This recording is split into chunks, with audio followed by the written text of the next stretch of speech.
It's just that, with gear, I could lift that phone. They could lift that phone like that many times, and they could just work out all the time. Yeah. And then you go to work out like that. Of course, I leave you guys for fucking 2 minutes. You guys are talking about lifting weights. You go lifting my that. two buffest friends. And the next thing you know, like you getting gains. Yeah. And then realizing that you're doing way more damage than you can ever repair from, and then everything hurts, and you're just like, what am I? Well, for sure, if you do it like natural, it's like you lift that phone, nothing's gonna your arm's gonna get smaller. Dude. Even the slow reps and all that, the guys Yeah. on gear are doing that because they're being careful about popping those tendons that you can't gear up, right? Mm-hmm. Naturally, you just gotta fucking lift. Well, that's how they lift always so hard. back tears and all that stuff is from taking too much gear, where you're like your muscles are too strong for your joints. This is the reason why I've always been like, look, unless y'all got me in a movie where I'm gonna be chest naked the whole fucking thing, nah, I'm good, bro. I just naturally, I was like, oh man, you're a beast. Naturally, no, I'm not actually, because that whole thing with my trainer Neil Hill, he had me going, man, and I did everything he was saying doing, and I was just looking for pretty damn good. Yeah, It's funny because both you guys have sort of like sleeper ripped bodies, because like you couldn't tell from either of you right now, like the way that you're just like. Yeah, well, I have trimmed off some of all that. Have you? Bulk, yeah. You felt pretty fucking solid. Oh, when I I'm gave you solid. all As these. well. But what I'm saying is, I got rid of a lot of, like, what my agent was like. He's like, dude, show's done. No. Like, stop. Because, and I was just, and then I had so many injuries. I mean, like, this one would just not heal, and I just kept working out. And I think Neil, I know he did. I know he expected me to eventually. He was like, I'm going to put him through the paces. Mm-hmm. Right? I'm going to put him through the paces, and then he's going to do a little something. And then I'm going to make him a beast. And I never monster, did. yeah. I never did, because I was just like, I'm just too prideful. I was like, if I can't do it, that, and just did. So I was doing all the stuff he was telling me to do, which really should have been for an enhanced person. Mm-hmm. Yeah, like the recovery and all that stuff. Yep. Just 6 days, 7 days. Let's go. It was like 2 days every day. Yeah. I was like, I was strong, solid, But you're getting beat down. but I was hurting, and it just wasn't healing. And then one day he was on the phone, and he's like, "You're just not healing, mate. You might need a little. I'm just gonna pull back off of everything." And Yeah. it was the volume I was doing got brought down to, and I'm like, "Well, no, I gotta lift everything." And he's like, Yeah. no, you really don't. Mhm. Just really intense for a little bit of time. He said, "How long are you in there?" I said, "Well, let's take an hour and a half, 2 hours to get done." No, man, Yeah. no. Mm-hmm. Not natty. You Cut you down take to your like ass 3 a and week. you get your 45 good hard minutes in Yep. and go eat. Mm-hmm. And but I like it better this way. Well, Natty would be like, you'll have to do cycles of like bulking and cutting and bulking and cutting. It's been my whole life. I mean, Yeah. I've always been around. I've been a fan of bodybuilding. Mm-hmm. Thinking I'll get like that one day if I just eat more carbs, a little creatine. And that's the thing too. Like what Philip said, it's like when you're natty, it's like you can hide everything under normal. Like in clothes, you look normal, but if you have your shirt off, you got some short shorts. That's right, like, buddy. Oh, whoa. I'm trying to be in hoochie shorts all year, son. As soon as the summer hit good, I'm gonna have these bitches right here. So speaking of hoochie shorts, are we rolling? Not a damn chance. Not a damn chance. I don't like the scruff. Yeah, mine's not too bad. No, it looks great. I had to cut them. They were getting. I'm not trying to be on TV, so It's over. And I was like, what? And it was like still down here, and they were like, With the scruff. it's gone. Even this is a little bit. My agent's like, looks good. Looks good. eh. What is that like? Just that, like always someone telling you like you should look like this, you should have it like that. Like, what is that like? Now that we're just gonna fuck it, we're gonna jump right into it. Is that annoying? No, it's not annoying. Well, it's I guess if you view him like your teammate, you second know. guess yourself all the time. Like, Yeah. okay, maybe I am ugly. Mm. You know? No, man, it's fine. I just think I don't assume that I know everything. Yeah. It's easy not to assume because I do know everything actually. But I just assume that like I don't know everything, and like maybe they see something that I don't. It's kind of Yeah. like with the director that you have to trust. Yeah. Right. For When sure. I said you gotta trust your director, or it's gonna suck, bro. Yeah, I mean, it's technically their job to be able to see things that you either can't or don't. They're selling me. Yeah. I'm not on the phone like, hey, you got Neil Brown Jr. here, man, looking good. Where I was like, oh, you see that beard? You like the beard? I'm not doing that. He's doing that. Yeah. And you know what he's hearing? Whatever he's hearing is telling him that, hey, I got to Scruff is out. Shave off Scruff is all out. this. Well, he just is more versatile for me. Before I booked SEAL Team, I didn't have it was like this, and I was just working on everything, a variety of comedy, dark comedy, this, that, and that. Yeah. The other. And then I got SEAL Team, and it was like, grow that thing out even.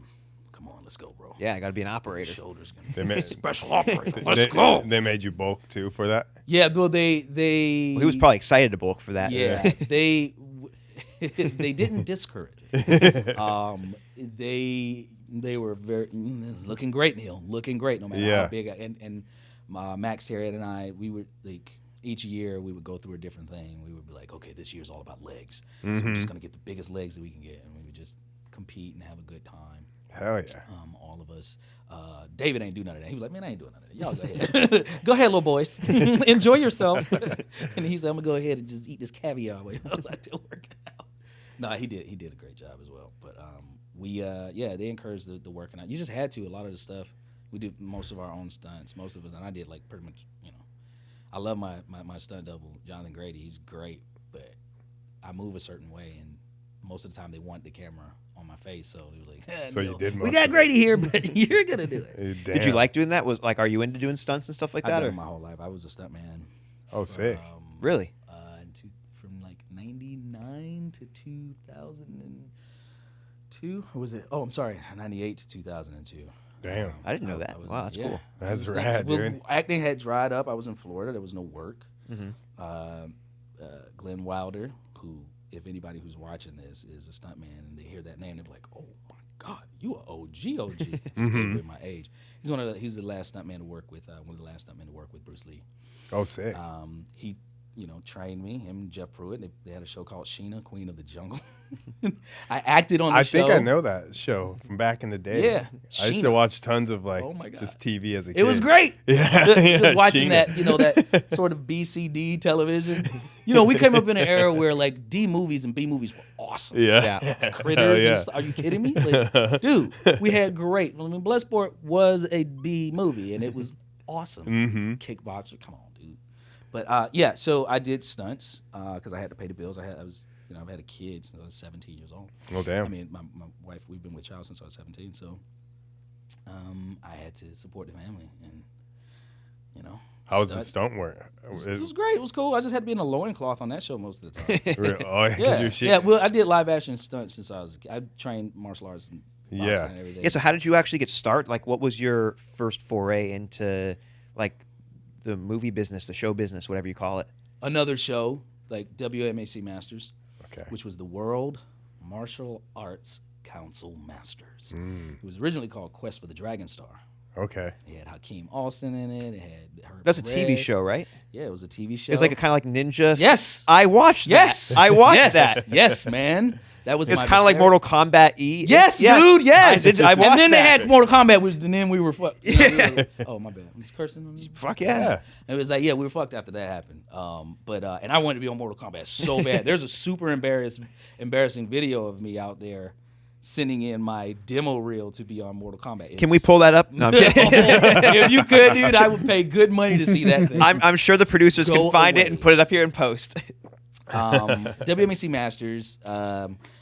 So I was a bit of a knucklehead, which will come to a surprise to some. No surprise to many. I like to get in. I was short and angry, and I had hands and feet, and I like to fight. So if you was tall, I was going to jump on you and try to beat you in the head.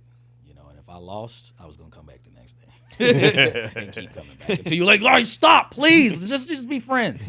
Okay, give me a hug. And then stab you. And then admit I'm bigger. I was definitely going to grab a chair and hit you with it.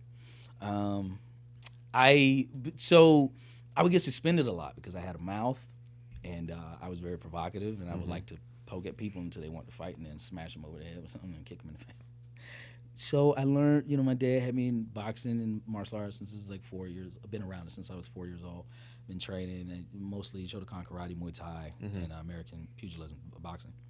And I would get suspended for fighting, and I got suspended this one time again. And when I would get suspended, I would typically go to the gym and have to stay there all day and do my homework, clean.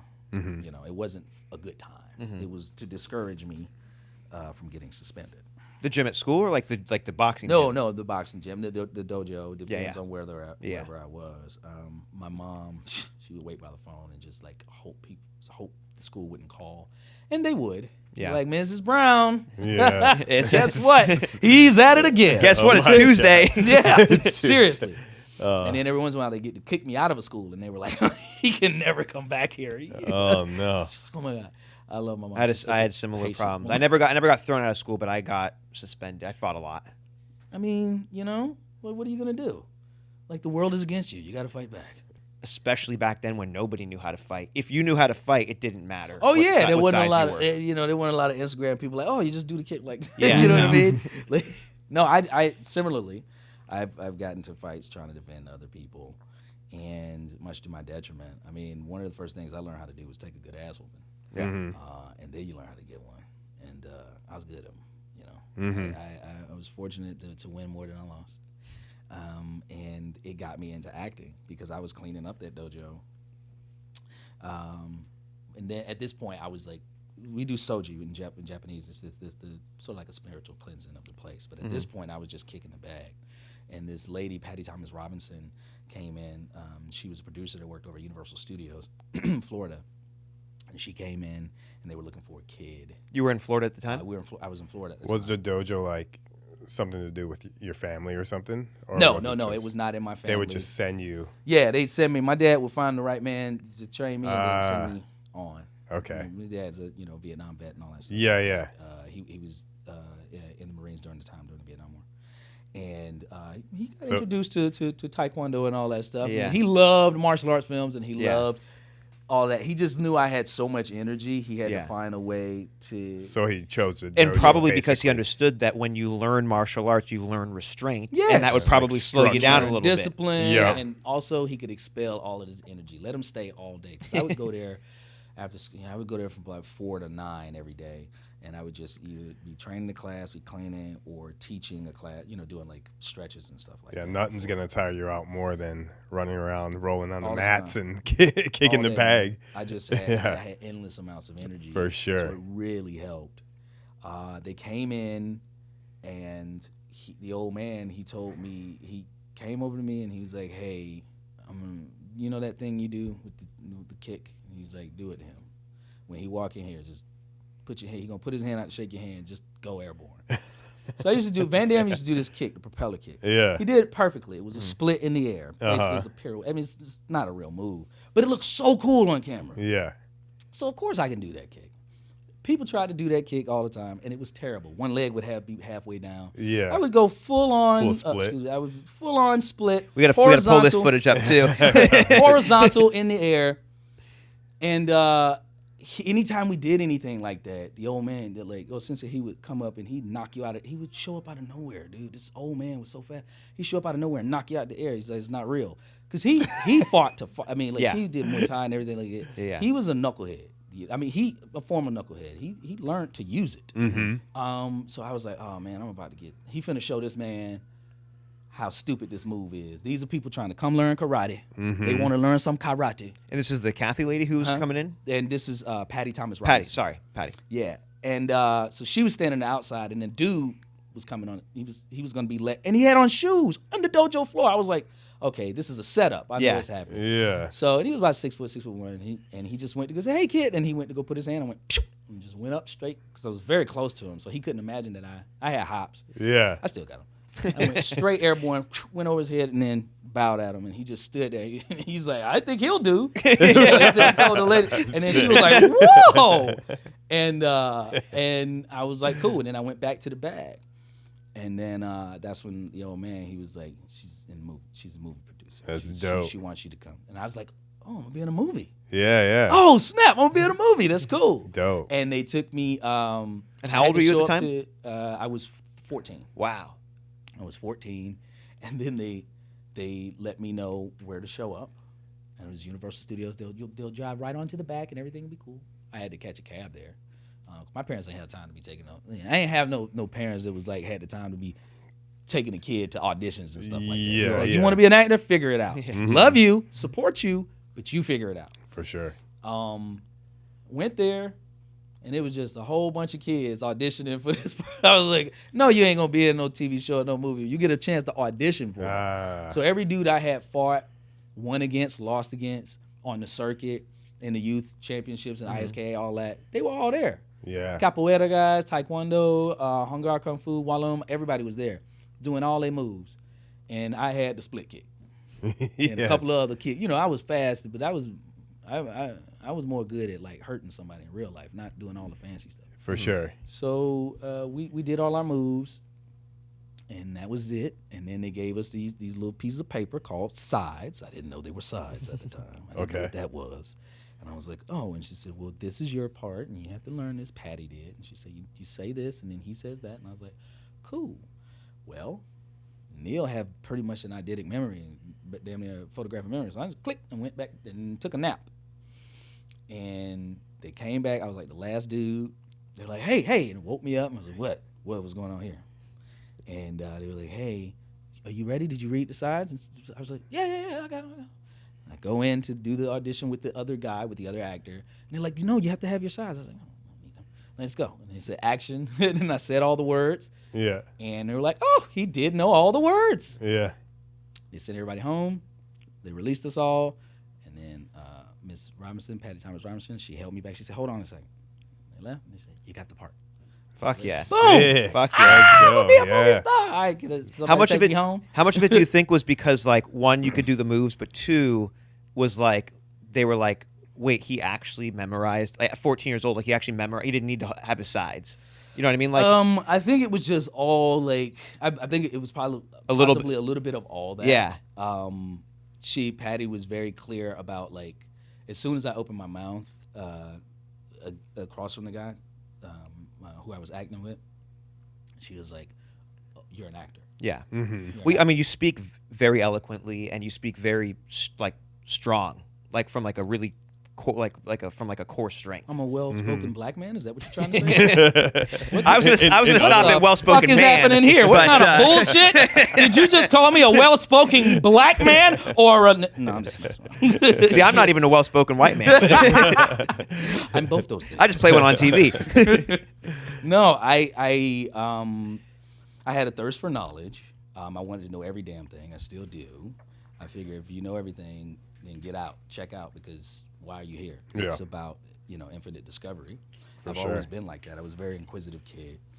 My dad said I'd always do something like this. He was like, because you come up with all these stories and like my action figures had biographies, man. They had like, and not the one that you got from the book. I mean, stuff that I created. There was a man, that I was deep, and I was like, well, he over there, and then they broke up with him, and it was a whole bunch of things. So he always knew that I'd do something like that. He didn't necessarily want me to, but I think because she just said I had it in my eyes. Like I looked at the guy. Yeah. I didn't look away from him. I talked to him. I mean, like for me, it was real. He was a principal, and he had caught me doing something wrong, and I had to do the acting job. She's like, you're just a natural. Were you a big movie buff as a kid? Like, had you ever like considered being an actor? Was that something? No. I always tell the story that like, no to the last part. The first part, huge movie buff. Yeah. Love movies. Love movies. Watch them all the time. TV shows, movies, theme songs, to cartoon, everything. I love it. I've always. But I thought that I wanted to be the guy in the movie, and what I mean by that is I thought I would, blood sport. Okay, cool. I'm gonna go to the military, and I'm gonna do martial arts over in Japan. I'm gonna do that. I'm gonna get out, and I'm gonna be a martial artist. Or whether it was Lethal Weapon. Oh, I'm gonna go be in Special Forces. I'm gonna be in Special Forces Operation Delta. I'm gonna get out. I'm gonna become a cop. And so movies were more of like an inspiration for like how you wanted to live your life. That's what I wanted to do, as opposed to like you don't want to necessarily be an actor in a movie. You wanted to do the thing they were doing. I wanted to be the guy. I wanted to be the guy fighting crime out there, standing up for America. I wanted to be a cop for so long, and then backdraft, I could be a firefighter. That's what I want to do. I want to be a damn firefighter, and like I would just be into it. And then the minute I got on the set, it wasn't even when I got the audition. It was or book the role. It was once I got on set, and they said action in the scene where I was across from someone else. Bop, it was like lightning. I was like, oh my God. You just popped in. I want to be the guy pretending to be the guy. That's what I want to do with my life. Yeah. Oh, it's so much safer and much more lucrative. You want to be the dude pretending to be the dude. There you go. The dude disguised as another dude playing the other dude. Did you? You obviously told your parents when you came home. How did they feel about it? Were they stoked? Mama, I got a smother like Beverly Goldberg. Yes. Oh, Smoopy! Oh my God! Yes, he's gonna be a movie star. Yes. So that's sick. That's how my mother was, and my dad was. All right, you doing that karate? Okay, good. Dope. All right, what you gonna be in the movie? All right, that's good. Enjoy. I mean, he's very matter of fact of like, they loved it. They thought it was super cool. Were they filming in Florida as well? They filmed it in Florida at the Universal Studios Florida a lot. Back when we had a few things there. Like, we had like, all that for a little while. We had, various shows. They had Superboy and things like that. Not at that studio, but like Florida always was like, oh, that's right. Universal edge. Studios Florida was like, that was the big big Nickelodeon time was all there, right? Yeah, a lot of that. And it was getting bigger and bigger. Florida, we're going to do it big. Mm-hmm. You got Disneyland, we got Disney World. Okay, we're just going to make it 10 times bigger. So, yeah, that's what they were doing there. And, once you were able to get on the back lot of Nickelodeon because you filmed something, then I was getting on the back lot all the time, just slipping over to Universal Studios. That's right. That's what I did. So I took my old lady to Universal Studios a bunch of times. Ooh. Yeah, man, I got that part. I did it. I caught the bug, and then Patty got me an agent, got me headshots for free because we broke family. We ain't had no money. Got me headshots, and then she says, "Now it's up to you. Go out there and be somebody." And the agent, Tracy Daniele, over at Bavard Talent, she started representing me and sending me out on auditions, and I started booking. Immediately? Pretty much immediately. I mean, it's 14, so I filmed that when I was 14. Then I became the kid at high school. Some people were like, hey, he did this one thing. Oh, you should be in drama class as well as I acted too before. The acting teacher, he was a sweetheart. But I probably got my next role when I was 15. So, and that was with Second Noah, which was with James Marsden. Mm-hmm. There was a family with a bunch of kids on the show. And it was like this tribe of children. They had like 9, 12 kids living on like this, like not a farm, but like a swampland. And they were raising their kids and good loving kids. And I got to be on that show. And that's where I met James and have been cool. Reconnected with him like 15, 20 years later. Like, dude.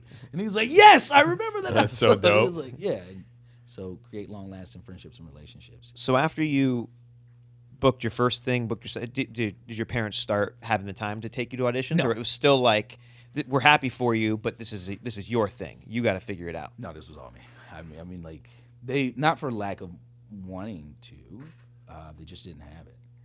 They didn't have the time, they worked. Well, they were probably busy working and stuff, right? Jobs, yeah. So it's like, Are you from a bigger family, or are you from a bigger family? You got. No, my dad is. Yeah. He's 13 to 17. Was it just sisters. you, or do you have sisters and brothers? I just have my sister. Okay. And she's 10 years older than almost 10 years. Okay. I'm 9 years and some change. So I was basically like an only kid running around. But before she got old enough to leave, I became a master at annoying the shit out of her. Shout out to Landy. I got her good. Oh my God, I was always in the room. But small family, so I just had to figure out how to get there. Every once in a while, my mom would be able to drop me off somewhere, and then skedaddle. Mm-hmm. But mostly, she was an insurance underwriter for Prudential LMI. My dad was a master mason of block work. Okay. So he didn't have time. What was he gonna do? Like, this was something that I wanted to do. They loved me. I had to go get classes and everything over at Zoe and Company. I went there to, you go to acting classes. Mm-hmm. That's where you go. That's where I met my mentor, Dennis Neal, and Russell Blackwell. And we went there. I went there and convinced the owner. I was like, hey, I'll scrub your toilets. I think it was 15 at the time. I was like, I'll scrub your toilets. I'll do whatever. I can't afford class. Can I do that? And she's like, okay. You know what? Yes. So you approach the same way you do like martial arts, where it's like, I'll kind of like trade, like, Yeah. you know, Yeah, you let me train and maybe I I'll. should have been a janitor. I don't know. It's really dope that, you know, you at this age, you were so passionate about, you know, pursuing this that you just, you know, with your circumstances, you were just like, I'm just going to figure it out.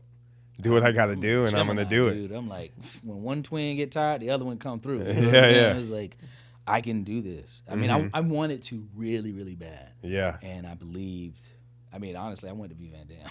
for sure. Let's They were go. like, man, you act so well, dude. You've got like, you're just a natural. You got it, man. How do you? And I was like, I just copy everything Van Damme does. And they all laughed, and I was being serious. Yeah. And it wasn't that I was copying Van Damme. It was just the spirit of like being the dude. Well, being he's the like your guy. inspiration. Yeah, Those he Van was. I Damme mean, dude, I was movies like, I back did the then. kick and I got a job. Come on, Yeah. man. The guy's, he's great. And then as I became a better actor, I was like, ooh, well.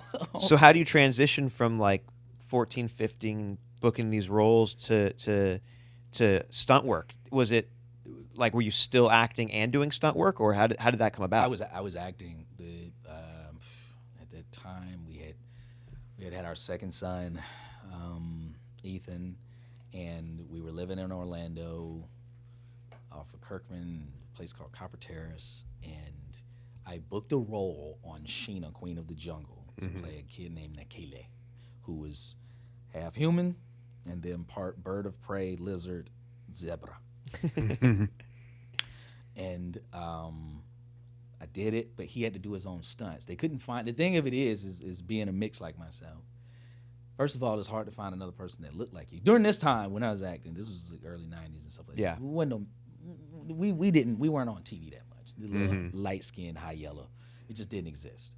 And so it definitely didn't exist in the form of like stunt doubles and Yeah. stunt men. Like it just wasn't. No, it did not exist. So can So you by do your own necessity, stunts? they were like, 100%. you're gonna need to do your own. Yeah, they say, can you do this and that? I'm like, yeah, because I did live action stunts at Splendid China and all that stuff like that. Like from the time I was a little kid. So when we do these martial arts demonstrations, you know, I'd fly through the air and get kicked out of the air by by Abby Sensei, Abby Griffin. She would kick me out the air, you know, and I took the hits. I mean, I was used to getting hit. Yeah. So the one thing I had to learn with stunts is that no, we're not actually even touching each other. Yeah. I'm like, but Pretending why to not? get hit. Yeah. Like you hit, Yeah. but you pull, right? Yeah. He's like, no, you don't hit him. And I'm, Yeah. okay, fine. And I like contact. So I did the part. The stunt coordinator, Glenn Wilder, who was like, kid, you did real good there. You know, I could have used somebody your size. And I'm like, I'll do stunts. Yeah, I'll do it. Sick. He's like, come out to the ranch. And he showed me some things. And they're like, if I hired you, would you come do stunt work? And I'm like, yes. See, the thing about it, like ego and all that stuff, I ain't have none of that. I was like, get out of here. I don't care how I get the part. Like if the part belonged to someone else before it belonged to me, then it didn't belong to either one of us. I just happened to get it. Yeah. Like I don't care. You know, so will I do stunt work even though I'm an actor? Yeah. Of course. Yes. Are you paying? And they were like, yes, we paying. And it was the same. I like Reggie over there being like, yep. It was the same. It was comparable pay. It was the same pay. It was comparable pay to being a day player as an actor. Yeah. So I didn't care. And I also Yeah. got residuals on that too as well. So For sure. I 100% jumped at the chance. I loved stunts. I loved flying through the air, being Yeah. on wires and stuff like that. I thought it was super cool. And so that's what I started to do. And then they pulled in a new stunt coordinator when they got the second season, Jeff Pruitt.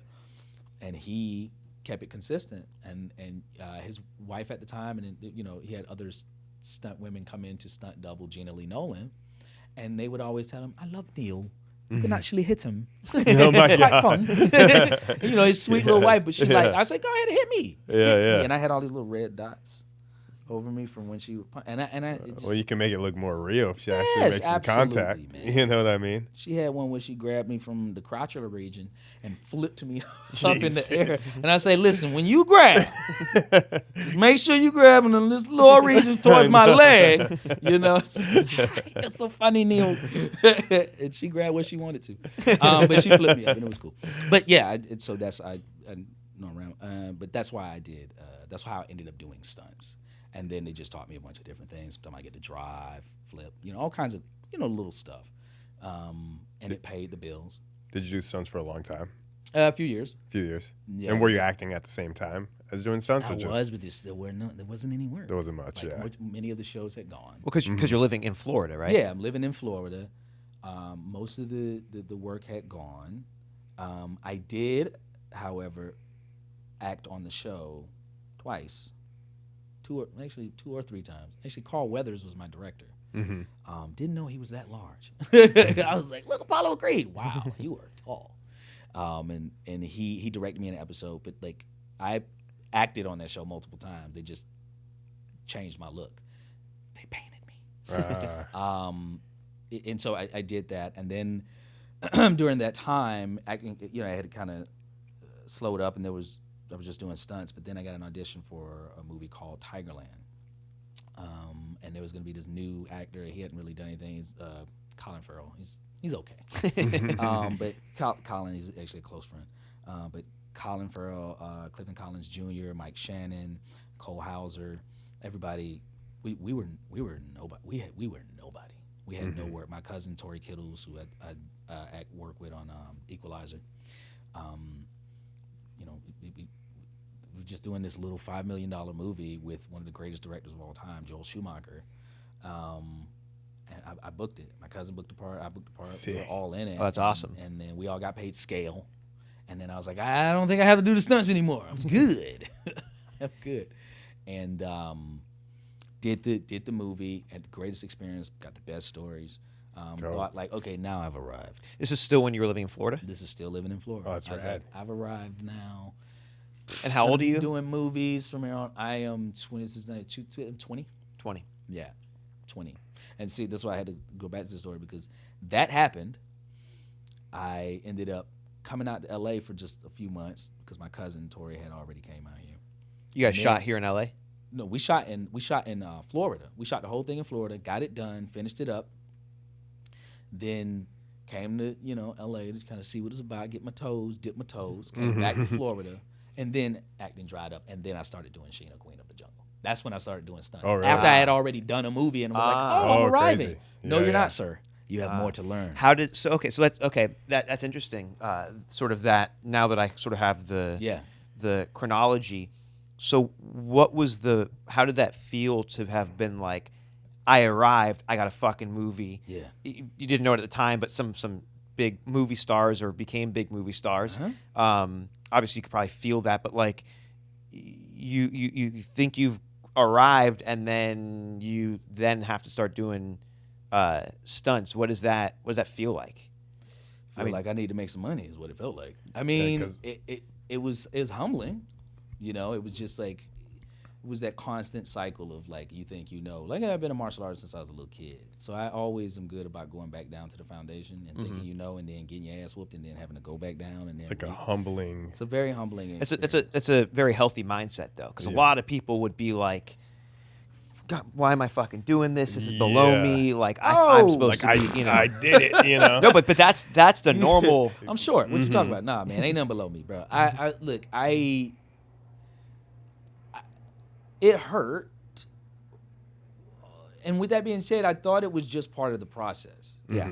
Like, everything goes in the bank of experience. Dennis Neal was really good, who's my mentor. He was really good at teaching me a lot about this stuff, right? And peaks and valleys, man. Russell Blackwell used to say it all the time, peaks and valleys. And, you never know what your valley or your peak is going to be.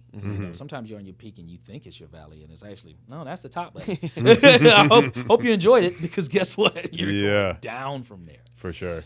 Like I said, it was cleaning toilets and stuff. I learned to be very, like, there was just as much respect that I felt that I needed from cleaning that toilet as it was from running a company. Now, in actual practice, people be like, no, you're a janitor. But for me, I took as much pride in it, right? So I really did think that now I'm doing it. I'm really doing it. But I also thought that when I got the part on WMEC Masters. So obviously I was already accustomed to, being checked. Going up and then down. Yes. I was always being checked. And did you make like a big chunk of money from that one movie you did before going back? No, we all got paid scale. Which was a big chunk of money at the time. It was great money at the time. Like you're talking 99. 99. So it would probably be the equivalent of a kid working for like 6 weeks and getting like 50, 60 grand now. Okay. Which is a great chunk of change. Yeah. You know what I'm saying? Yeah, especially if you think you're just going to hit like 3 or 4 or 5 more of those. For sure. And I had kids. Like she was pregnant. Katrina was pregnant with Ethan at the time. And we already had Bishop, my eldest son. And I just was like, wow, we really arriving. And then I just spent the money like, come on, it's going to keep flowing, guys. It's everywhere. Oh. I know. And guess what? It wasn't. Yeah, and I had to, move back in with my parents after that, and then move back out, and then, got some residuals, moved back out, got an apartment. Then all the acting really dried up, and I had to be a stuntman. Okay, cool. Yeah. Figure it out. And you're still in your early 20s. Yeah, I'm like 20 years old. Like I was 20 when I did Tigerland, and 21 when it came out. Then watched the movie, and they replaced my voice with this white dude I know. He's a good guy, but man, they had not his fault. He talked like this here, man. Tell you what, that's exactly the way he talks. His name was Tyler Cravens. God rest his soul. He passed away. He was a good dude, but he replaced my voice on that. And I remember I was saying the line to Cole Hauser. I just said, you got any tips to staying alive in the Nam? And instead it said, hey man, you got any tips to staying alive in the Nam? And he said, don't go. I said, all right. There we go. Wasn't my voice though. I was like, I went to watch it at the theater. I was like, wow, another humbling experience. But it also goes into it's the bank of experience. Like all of that stuff you can bring to your job when you work. When you occupy the skin of another individual, or if that individual is completely made up, you want to make them feel lived in. And the best thing you can do, I think, my own personal opinion, the best thing you can do when doing a part is to bring all of that stuff that you've lived through in some shape or form to it, because that's reality, that's real. That means the clothes felt lived in.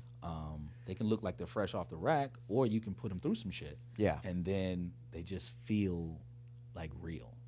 And that's what I do. So all of that stuff, I knew I was going to be able to use it later.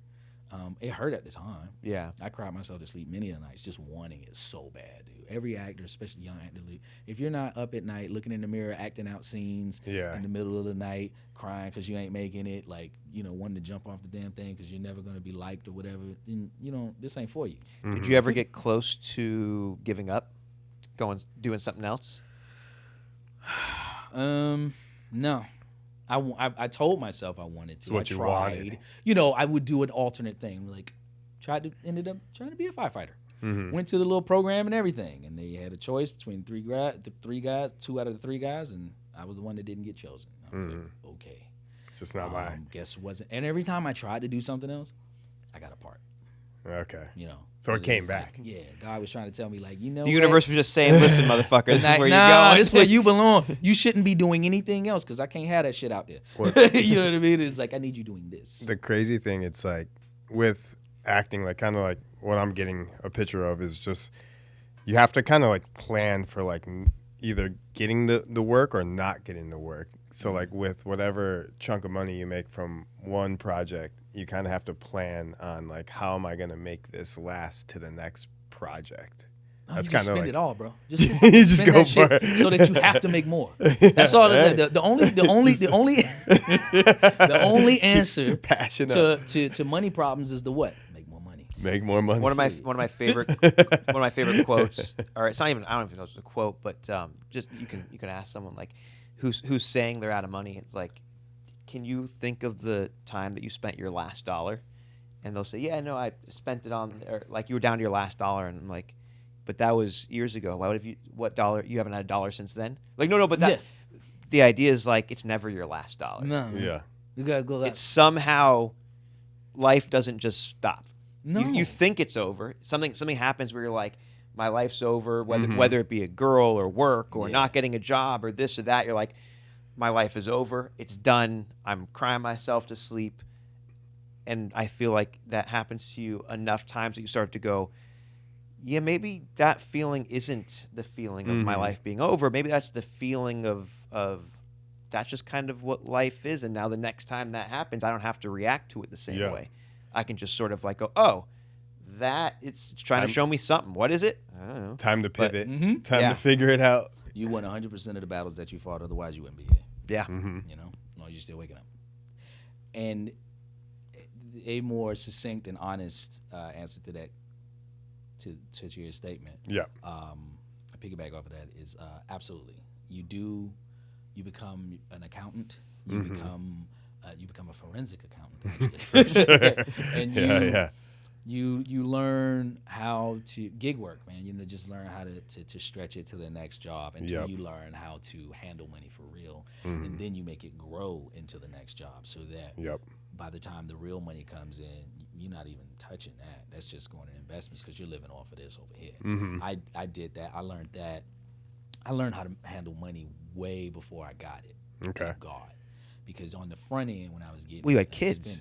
Huh? You had kids. Yeah, I had kids. That Doesn't mean that I was good at raising, you know, but thank God. No, but you had more at stake. Yeah, I did. Yeah. Which was great. If you'd have been single, I mean, if you ran through money the way that you did with kids, imagine how you would have ran through it if you were single. 100%, bro.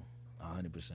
Like, and my big thing was like, I always liked to spread love, so I would give away my money to people. I would help anybody who needed it. You know what I'm saying? But somebody told me, it was Babatunde, the actor. He was he said when you always help someone, you rob them of a chance to help themselves. Exactly. Yeah. And he said, you know, you believe in God? I said, yeah, I do. He says, well, you become their Christ. You become their God when you give them help every time, because they come to you. They're not going to God. They come to you, or they praying to God or whatever, and then they come to you. Boom, you are the messenger. Give me the money. And then when you say you ain't got it no more, they look at you like, oh, you've changed. And it's like, Oba Babatunde, he told me that, and I was like, that's deep. Now, that didn't make me stop giving people money, but what I did was like I was smarter about how I allocated it, you know what I'm saying, where I put the money. I had funds set up to where, like, this is how I help people. And if you want help, you go through this, you go through that. You can't just come here with the hand open all the time. That's dope. Except with my mommy. She get whatever. For sure. Yeah, and my mother-in-law, you know, if they say something, here, take it. Much to my detriment. But, yeah, man, I had to very much learn how to handle money. Was there a big thing that happened that made you go, okay, fuck, I have to, this time I can't waste it. This time I actually have to, like, be responsible with it? Or was, like, there ever a catalyst of switching from I spend it as fast as it comes in to I actually have to be smart about this? Well, it was very early on. I obviously got into finance very early on. I had a professor at school, in high school. I was dual enrolled. I went to college and high school at the same time. And my, just for a little while, because Katrina had the baby and it was all bad. I had to figure it out. But he early on, he said, I got one word for you, Google.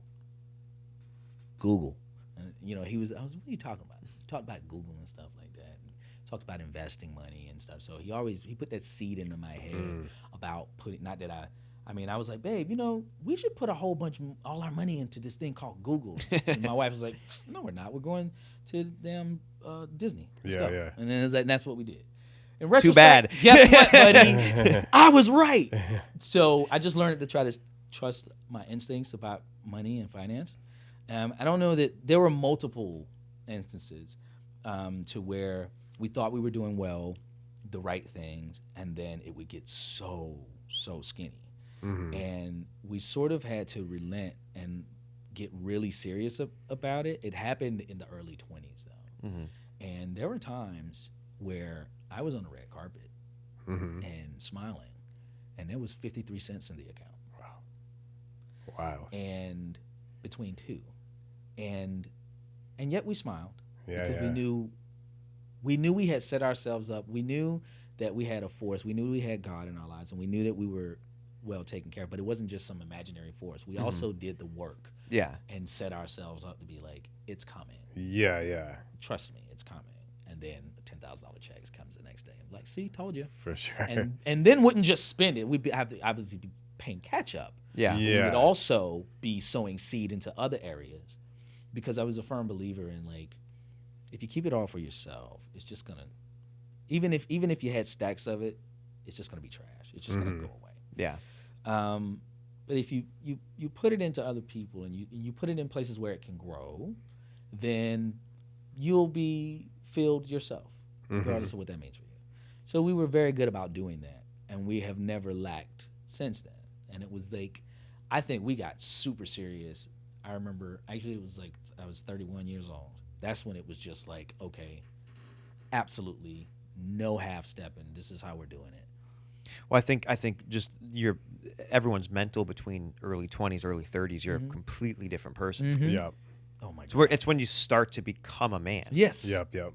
It takes so long, dude. Those 20s are just like, even with kids, you're just, man, boy, you don't know nothing. And you know everything, but you don't know a damn thing. Yeah. And it's just so hard. I'm so happy to release the idea that I know every damn thing. Like, even as I sit here and talk about, these are just my experiences, right? Yeah. These are just how I live. And I could be completely wrong, because what works for me does not work for the next human being. Even within my marriage, my wife was like, I don't think that's right. And I want to be like, yes, it is, because this is how it worked for me. And then, now I'm just like, maybe you're right. I mean, because your experience, even within our collective experience, our experience is different. Yeah. So I never try to subtract from another person's experience by imparting what I believe onto them. I just sort of like tell, my story. But I think story is like what can be super like inspirational. We just had a podcast where like all three of us have had different bouts of sobriety in different manners, and like you have AA, you have sort of cold turkey, and then you have like my approach was completely different from both of them. And my approach is I'm not sober, but I have full control over it. And so the idea is like for someone at home, there is, and we talked about, there's not one way to accomplish what it is you set out to achieve, but just being at the level of achieving the goal is what can be the inspiration, just to see like, oh, somebody got to the top of the mountain. Now all three of these dudes got to the top of the mountain. Completely different, paths. Yes. But they all made it. And so, even if you have, even if you don't know everything and you don't know how to do it, the fact that you can do it will show someone at home that it can be done. Mm-hmm. The one thing is just don't fucking give up. Dude, I have never, and I tell this to my wife, I have never talked to anyone as it pertains to sobriety.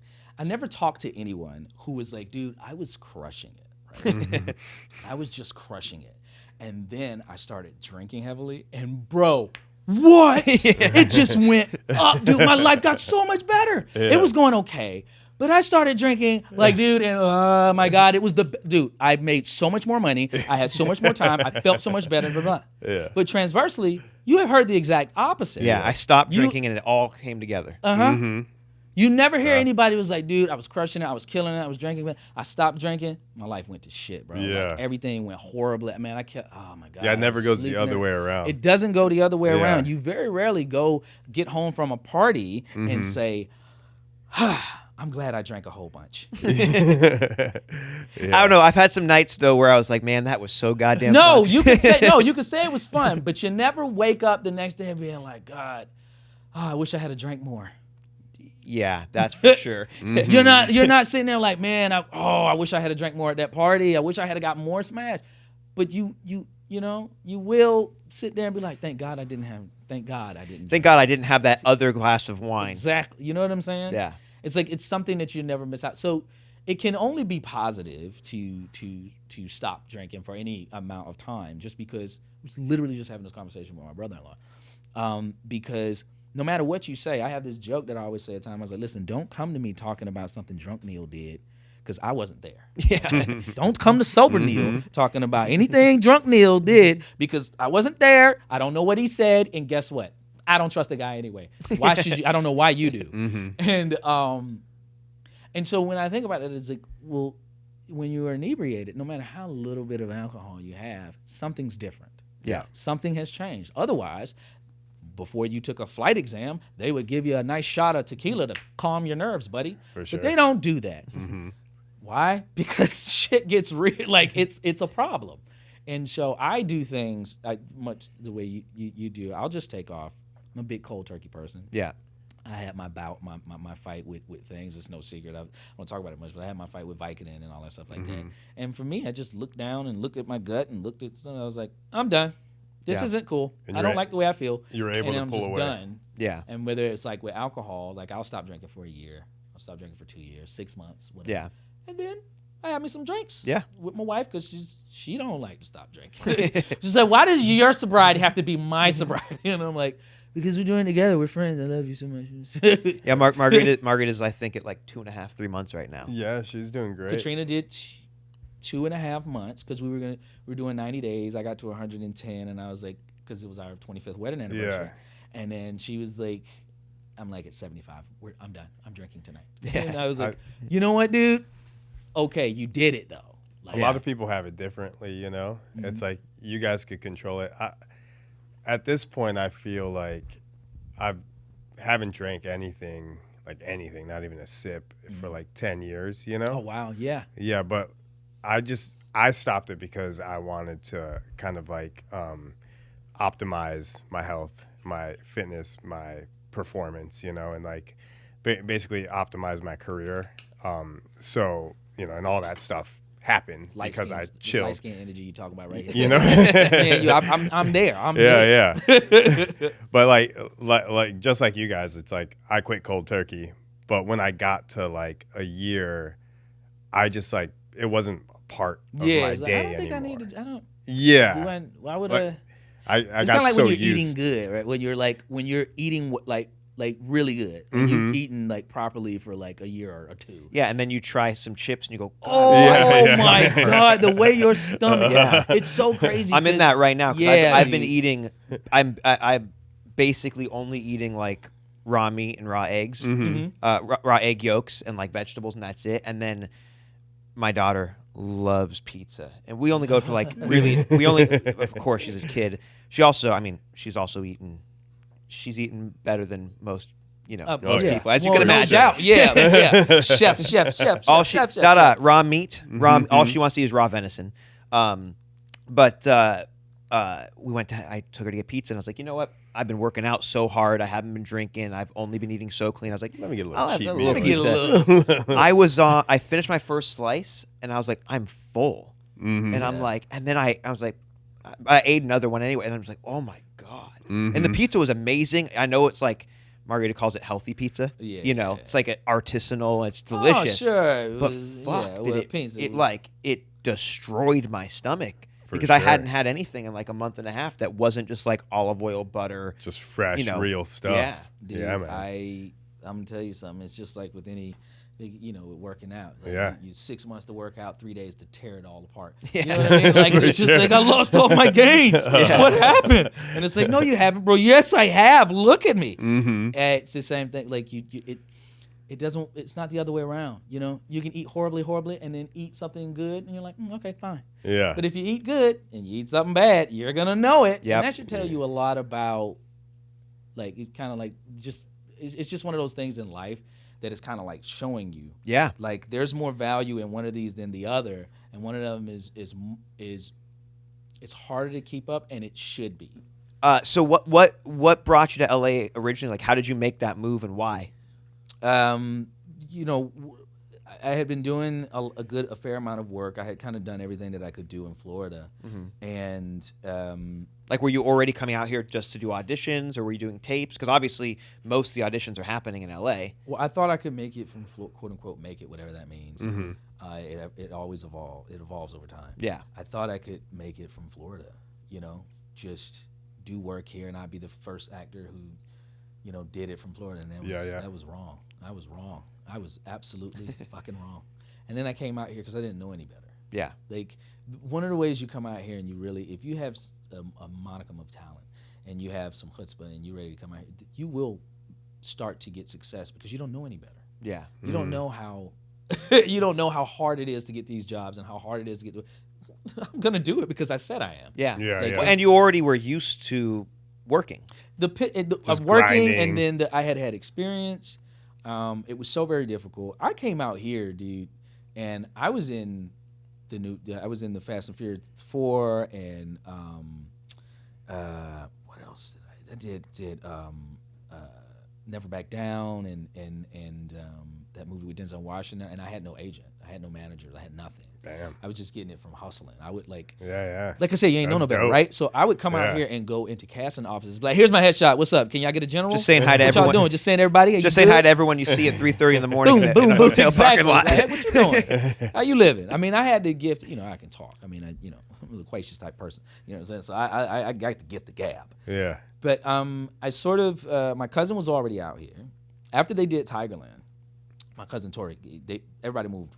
I mean, he moved right out. Right, we're both from Florida, but he moved right out, and everybody from that movie ended up getting success because they were known as the Tigerland Boys. They played hard and they worked hard, and so they were sort of hitting the scene. Colin was blowing up exponentially, super fast. Matt Davis, Cole House, everybody was blowing up, and we're all still great friends to this day because of that movie and how special it was and how special Joel was and that time was. But so they started getting a success, and then my cousin started, doing the circuit. He got his agent, and started really, having some success. And he had his ups and downs out here. Yeah. Lots of them. And about a year into that, I hit him up. Florida had kind of dried up. It really wasn't happening anymore. I couldn't really get the money to sustain, what I wanted to do. So I said, hey, cuz, can I come out there and, stay with you? He said, yeah, bring your ass out here, boy. So I drove. I told my wife, I was like, yo, I'm going to drive out here. I'm going to get this money, and I'm coming back. Because I thought that's what I did. And I just drove out here. This was like 2001. It was like 2001. I was 21 years old. And I just drove out here, and, the guys that I had did stunt work with and everything, they was like, hey, man, come on out to L.A. Other people had said, come on out here. We're going to get you some work. Yeah. Super tough. That ain't happened. And not because they didn't want to, they just didn't have the ability to because they weren't even working at the time. Yeah. And so, all right, that was a big kick. Okay, cool. So what else can I do? And, anywhere there was the hustle, there were, they had these workshops where you would go in front of casting directors and get to do some scenes in front. I did that. And I mean, look, if you dope, you just dope. So you just need to get your foot in the door and let it see, and then continue. You got to keep getting in there, and then eventually you're gonna get some minutes. You're gonna ride the bench until you get some minutes, and when you get some minutes, you better do something. You better get a block. You better get a steal. You better get a bucket. You better do something. Make something happen, and then next time you might start, or you might get a few more minutes. Persistence. That's a great. That's a great analogy that I think so many people can actually like understand and relate to, because so many people are like, I wanted to be the guy, right out the gate. It's like, if I'm going to do it, I want to be the guy. I couldn't be the guy. I'm going to move on. But like, I think the approach of having the mindset of like, I'm going to ride the bench. It's okay. I'm on the team. On the team, baby. But anytime I can get those minutes, I'm going to actually show them that I should be a starter. That's ready so I've never thought about it like that, but that is brilliant. MJ wasn't the dude when he got on the scene at the first time. He got cut from his team, from his high school team. What you talking about? Yeah, and just but I'm sure he thought he was the dude. Yeah, too. But he was not the dude until he became the dude. Yeah, and oftentimes we look at the success of a person, and you hear this in motivational stuff all the time, but we don't look what they did in the dark room. We don't see all the stuff that it took to get to that point. The sleepless nights, the endless training, the endless practice, the like, you don't know what this dude's reading. You don't know if I read 3 or 4 plays a night. I don't, because that's just a lot. but you don't know what type of training. You don't know what purpose, how much of the the kicks to the nuts that I had to find out how getting kicks to the nuts feels, so I could act it out properly. You know what I'm saying? You don't know. Yeah, it's crazy to think about how many overnight successes are more than a decade in making. 20 years. What you talking about, a decade? Like, look at even Vin Diesel. Yeah. Vin was like acting since he was 6. Yeah. He was around the business. He was around, and he didn't get no love until he was like in his late 30s. Yeah. Bryan Cranston and all, like those guys. Yep. Like, and even when he got success, and Malcolm in the Middle playing, I'm a funny dad and just being ridiculous and all that stuff. And we're like, oh, that's who he is. Nope. Psych, I'm Heisenberg. I'm the one who knocks, motherfucker. And he's like, who's this guy? It's a guy who's been through all of this shit and then puts it on camera. And you're like, that's so interesting. What is that? It's pain. Yeah. It's life. It's all of this experience. It's very hard. Every once in a while you get a cat that like, it just comes through. Yeah. Right? And you think that's just like, oh, that kid actor is just crazy. Just crazy good. Have you met his parents? or his grandparents. That's coming from somewhere, dude. Yeah. And he just like, oh, that's how the granddaddy is. And then it just happened. And you're like, wow, this kid is a genius. It was like he's actually just absorbed this, and it's coming through him, and it's amazing. And I had like my success was the fact that I was a guy in a dojo who was in trouble for being an asshole. Yeah. And this lady comes and I get the opportunity to be in a TV show. Thank God, whatever day that was, you punched that kid, because if you wouldn't have punched him that day, you might not be. I stuck a pencil through his hand. It all worked. Did you really? Out. Yeah, it didn't go all the way through. It just went in deep. He was a big boy, and he kept calling me by my legal name. I said, if you call me like that again, I'm going to stab you in the hand with this pencil. And he was like, oh, okay. And he said the name again. And he was, he stabbed me. And I was just sitting there like, I don't know why he tripped. I ain't do nothing like that. Why would I do something like that? It's just, I was. You strike me as a man of your words. So. Yes. I don't know. And I can't even remember that kid's name, but I know it's at Southwest Middle School. And yeah, man, I'm a man of my word. But yeah, you just do, like, the reason why I use the basketball analogy is because, yes, a lot of people can kind of understand, even if you don't know sports, there are people who ride the bench, right? Yeah. And those people, they're just not sitting there all day. When you don't see them, they're practicing. They're practicing free throws. They're running. They're doing all this physical activity, mental work to get themselves prepared. The difference with acting is it's all of it. Mental, physical, emotional, spiritual. You got to do all of this stuff to try to create a malleable human being who can fit himself into different roles. And although I have never shot a person in my life, I'm able to act on a show and pretend like I'm the guy who shoots so many people. Ray shot so many people. I was the Christian, okay? And I had more bodies than anybody on that show. Like, I put them down. Just like indiscriminate. It was like, I came to put you down. So you're the bad guy. This guy's putting you down. So I often knew that, like, it was a numbers game, right? So it hurt. I mean, not getting the part. Coming out here the first time I came out here, dude, and I drove out here, so excited. Saw the city, so excited. Knew it was coming. Boom. That morning, when I walked outside, I said, what the fuck did I do?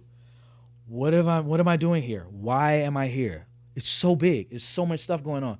Who am I?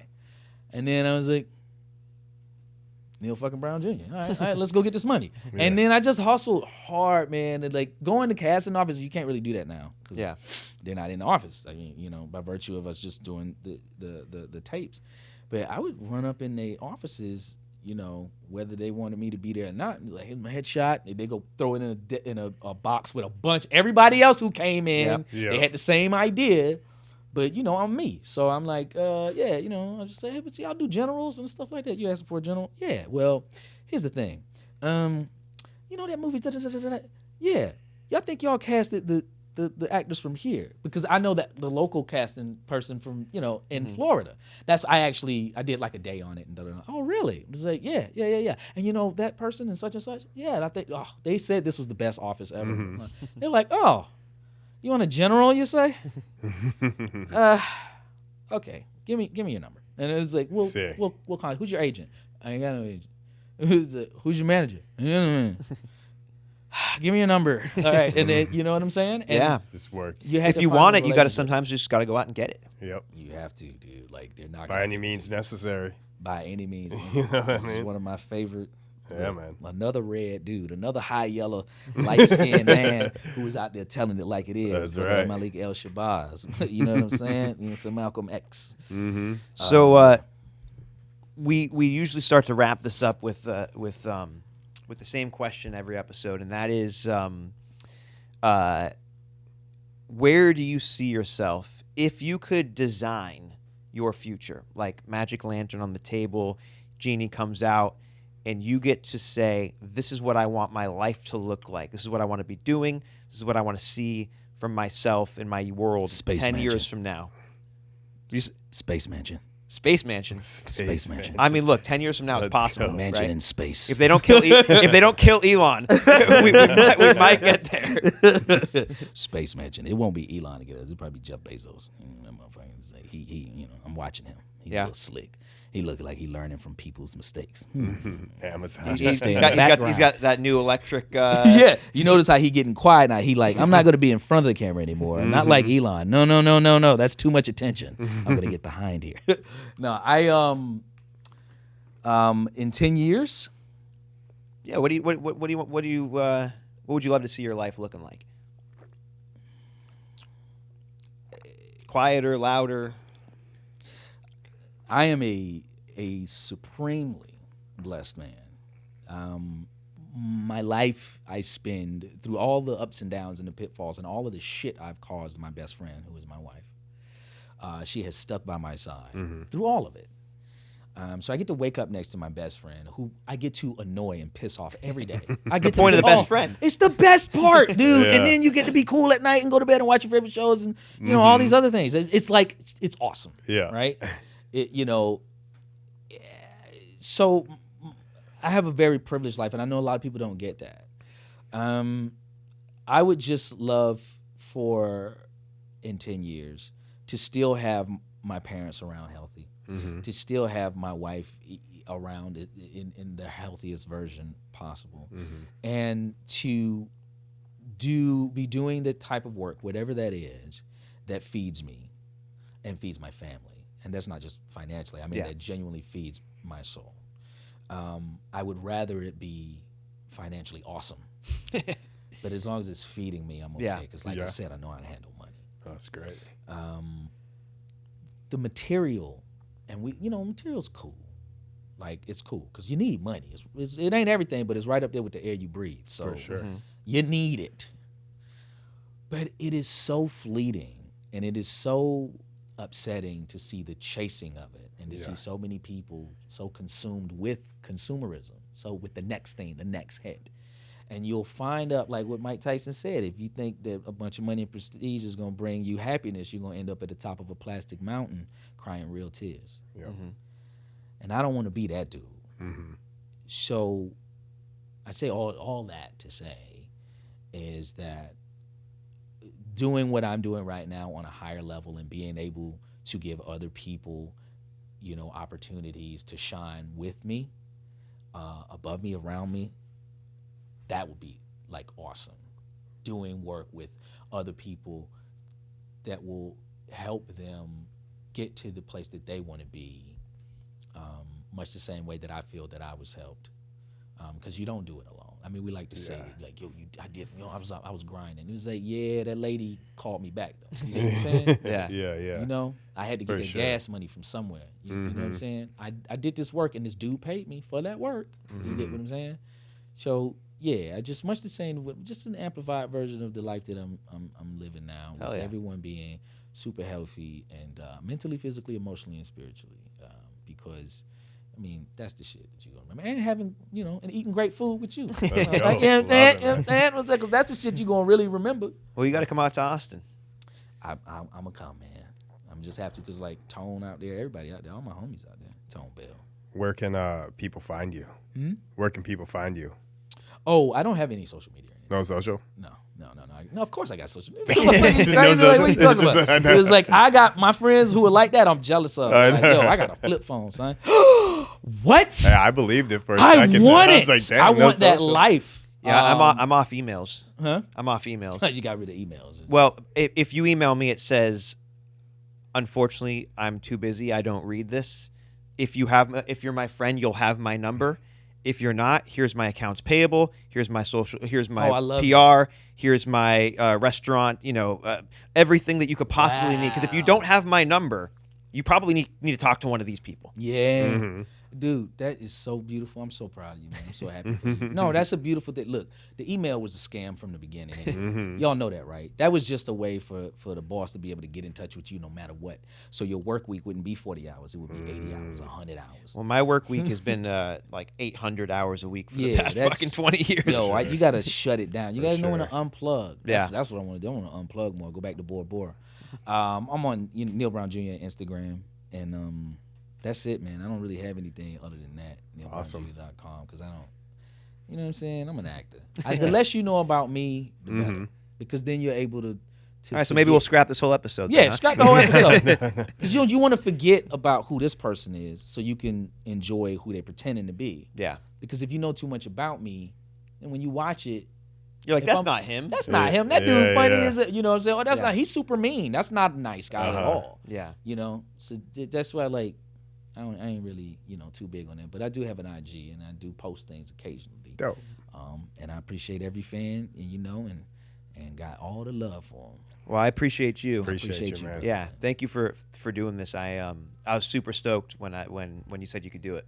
Oh yeah, dude, man. come on, Thank man. you. I got you. You know what I'm saying? We'll just talk about the catering session later. You know what I'm saying? I ain't gonna take care Not of a you. problem. We'll talk about the restaurant. You know what I mean? I got some people want to come through here. Let's do it. Let's do it. Yeah, brother. But Thank honestly, you. thanks for doing this, and I Thank appreciate y'all it. for having me, man. I appreciate it a whole bunch, man. That's a wrap on today's episode. Hit subscribe now if you want to follow along. We have some awesome guests lined up that we sit down with. Make sure you follow the Not a Damn Chance podcast on socials at NADC Podcast. We'll see you next week.